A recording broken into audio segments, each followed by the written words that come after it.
Jim Breyer, thank you so much for joining us. You invested in so many amazing companies, including Meta, in your days at Excel. Now you are running your own firm, Breyer Capital, and you have some interesting takes on the private market as well as the public market. But let's start with the public stocks. You have some big bets in the mega cap tech companies. Tell us which ones and why. You bet. And it's great to be back here. And congratulations to Kara on 20 years. I'll just run through the theory. The theory is buy the best houses in the best neighborhoods where there's a key man that has 5 to 10 years left who can really impact the business. So I start with Nvidia. I think Nvidia, after this correction, is a deeply compelling 3-year bet, more as well. So all of these are in the context of 3 years. They are so far ahead of everyone else in building semiconductor infrastructure for AI and quantum. They are so far ahead of anyone in China or in Europe. And so the two chip stocks I really like and continue to add to the position are AMD and Nvidia. AMD for many of the same reasons. Lisa's a superb CEO. And what can one say about Jensen? A+. And you're also, I understand, in Microsoft and Apple, also because you believe in those leaders. But I have to get your take on Meta. You were on the board of then Facebook, now Meta, for many years. I understand you're still in the stock. But what's your take on Zuckerberg transitioning this company to be all about the metaverse?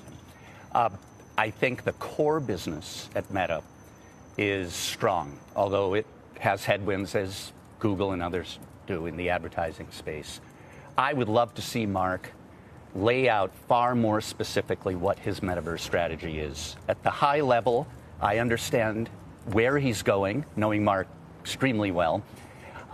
Gaming is a very important part of the metaverse. They are building platforms that allow really interesting gaming applications on Oculus, and next year will be the big year with Apple, Sony, and others introducing glasses. But it's not a coherent strategy yet. That gives me pause. I think Mark will get there. The other thing I would say about Facebook that is not appreciated enough, Instagram and WhatsApp are two of the most important applications worldwide. And recently we've seen some interaction on WhatsApp in India with shopping and partnerships. WhatsApp and Instagram and where they're going are two of the truly worldwide horizontal applications that make a big difference. And I have to ask about TikTok, though, because you're an investor in TikTok, and that is the company that everyone has been talking about here at this conference, both on stage and off, as a mega threat. Some people saying it's a threat to society, others saying it's just a threat to these social platforms. What do you think? It certainly is a threat. Now, there are a number of different elements.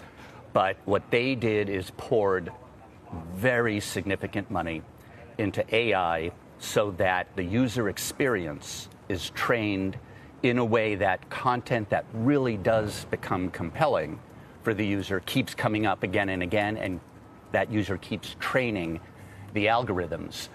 So they've taken a different approach than what Snap and Facebook and others, YouTube, have done.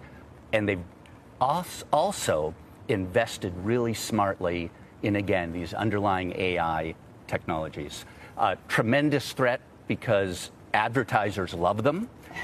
There are lots of risks in terms of when CFIUS and others examine where is that data, where does it go, but the company is knocking it out of the park.